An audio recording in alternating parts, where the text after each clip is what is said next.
పిచ్చి కుక్క కనపడుతుంది, నువ్వైనా నేనైనా భయపడతా కదా. లేదా పిచ్చి కుక్కనే పట్టుకొని ఎవరన్నా తాడు పట్టుకొని అట్టుండి అరే నా చేతిలో పిచ్చి కుక్క ఉంది కదా నేను అందరినీ భయపెడుతున్నాను అనుకోండి, ఆ పిచ్చి కుక్కని వదిలేసినాక అది అతని మీద కూడా కనవచ్చు. సో సేమ్ రేపు రెడ్ బుక్ అనేది అంతే.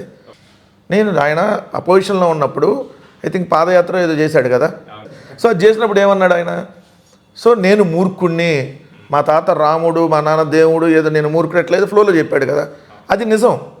మూర్ఖుడు ఏం చేస్తాడు, కేసులు పెడతా ఉంటాడు. ఏమైంది కేసులు పెడితే, ఏం బతికే ఉంటాం కదా, కేసులు పెట్టినా జైలుకు పోతాం, సో మళ్ళీ వస్తాం, మళ్ళీ పెడితే మళ్ళీ పోతాం. దాని తర్వాత ఏమైంది, 3.5 సంవత్సరాల తర్వాత ఇప్పుడు రెడ్ బుక్ అనేది తర్వాత చినిగిపోయేది పేజీలు చించితే. కానీ వైఎస్ఆర్ కాంగ్రెస్ పార్టీ వాళ్ళు మైండ్లో రాసుకున్నది చెరిగిపోదు కదా. నారా లోకేష్తో పాటు తెలుగుదేశం వాళ్ళందరూ రేపొద్దున దానికి బాధ్యత తీసుకోవాలి. ఇవాళ రెడ్ బుక్ అని చెప్పి ఏదైతే విర్రవీగుతున్నారో విర్రవీగే వాళ్ళందరికీ